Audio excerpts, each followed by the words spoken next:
Hello dear students, इस video में हम लोग सीखने जा रहे हैं एन फैक्टर क्या होता है, इसका यूज़ कहाँ करते हैं और इसे कैलकुलेट कैसे करेंगे।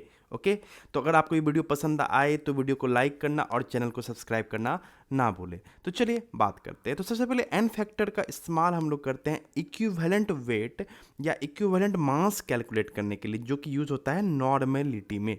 मोस्ट यूज जो सबसे ज़्यादा इस्तेमाल होता है यही होता है। जब भी आप नॉर्मेलिटी कैलकुलेट करने जाते हैं तो वहाँ हमें इक्विवेलेंट मास या इक्विवेलेंट वेट कैलकुलेट करना होता है, और वहाँ एन फैक्टर कैलकुलेट करना हमारे लिए क्या होता है, बहुत ज़्यादा ज़रूरी होता है। तो चलिए एन फैक्टर कैलकुलेट करने हम लोग सीखते हैं। तो सबसे पहले हम लोग ये जानते हैं कि एन फैक्टर होता क्या है। तो the N factor of a substance is the number of moles of reactive species. Okay, यानी कि number of moles of reactive species, जैसे कि H plus, okay, O H minus, यहाँ देख सकते हैं H plus ion, O H minus ions, और electron और चार्ज यूनिट। ओके, यानी किसी भी रिएक्शंस में कितने पर मोल कितने H plus ion, O H minus ion और इलेक्ट्रॉन्स आपको ट्रांसफर हो रहा है, यूज हो रहा है, उसी को हम लोग, या पार्टिसिपेट कर रहा है, उसी को हम लोग एन फैक्टर कहते हैं।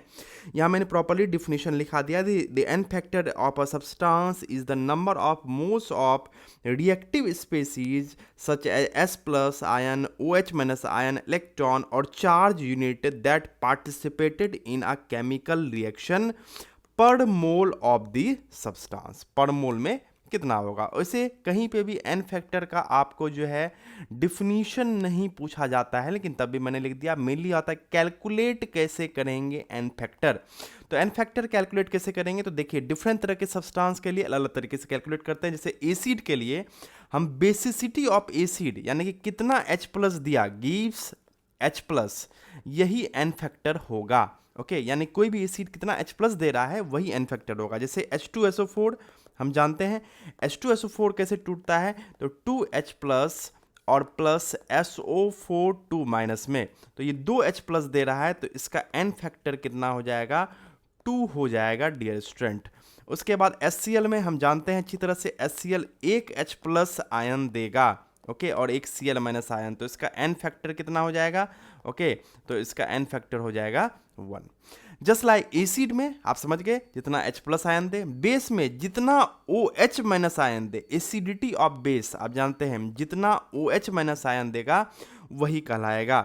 जैसे CaOH होल 2 की अगर हम बात करने जाते हैं तो हम जानते हैं ये टूटता है Ca2 plus and plus OH minus 2OH minus, तो 2OH माइनस दिया है, तो इसका एन फैक्टर क्या होगा, 2 हो जाएगा। ओके, इसी तरह से अगर KOH की बात करें तो KOH क्या देगा, K plus and plus OH minus, तो एक OH माइनस दे रहा है, तो एन फैक्टर क्या होगा, इसका 1 हो जाएगा।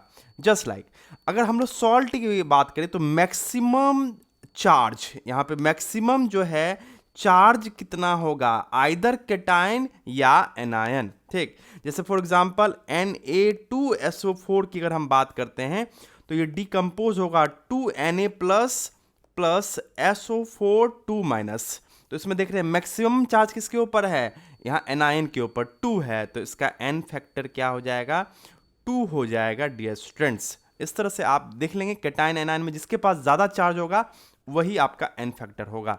नेक्स्ट अगर हम लोग बात करें तो फॉर रिडॉक्स रिएक्शन में हम लोग कैसे एन फैक्टर निकालेंगे, तो इलेक्ट्रॉन ट्रांसफर यहाँ एन फैक्टर के बराबर होगा। देखिए जैसे Fe2 प्लस, अगर ये एक इलेक्ट्रॉन लूज करेगा तो ये Fe3 प्लस और एक इलेक्ट्रॉन यहाँ बाहर निकल जा रहा है, आप ऐसा कह सकते हैं। यानी 2 प्लस से 3 प्लस बनने में एक इलेक्ट्रॉन लूज करना होगा Fe2 प्लस को। आप जानते हैं कि जितना इलेक्ट्रॉन लूज होता है उतना पॉजिटिव चार्ज आता है, तो 2 प्लस जब एक इलेक्ट्रॉन लूज करेगा तो एक और पॉजिटिव चार्ज ऐड होगा। तो यहाँ कितना इलेक्ट्रॉन का ट्रांसफर हो रहा है, 1 इलेक्ट्रॉन का ट्रांसफर हो रहा है डियर स्टूडेंट्स, तो यहाँ एन फैक्टर कितना हो जाएगा आपका, ठीक, यहाँ पे 1 हो जाएगा। जस्ट लाइक अब इसमें देखते हैं MnO4 माइनस, अब इससे Mn2 प्लस आपका बना हुआ है। इसमें अगर हम देखने जाएं तो यहाँ Mn का ऑक्सीडेशन नंबर निकालने जाएं तो +7 आएगा। ओके, और यहाँ पे अगर हम लोग इसको देखने जाते हैं तो आप बोल सकते हैं +2, तो कितना चेंज हो रहा है, तो 5 चेंज हो रहा है। आप देख सकते हैं +7 से +2।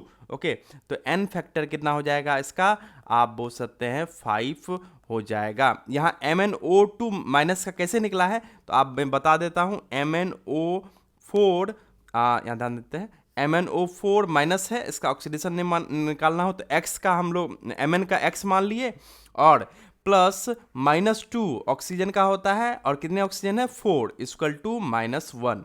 तो ऐसे कंडीशंस में x -8 इक्वल टू -1, तो हम बोल सकते हैं x इक्वल टू -1, और ये -8 इधर चला जाएगा तो क्या हो जाएगा आपका +8 हो जाएगा। तो यहाँ पे आप बोल सकते हैं कि आप +7 ऑक्सीडेशन स्टेट, ये भी मैंने क्लियर कर दिया यहाँ +7 किस तरह से आया है। तो ये आपका पूरा कॉन्सेप्ट था n फैक्टर का। तो ऐसे इन्फॉर्मेटिव वीडियो के लिए सब्सक्राइब कीजिए हमारे चैनल केमिस्ट्री। Thank you.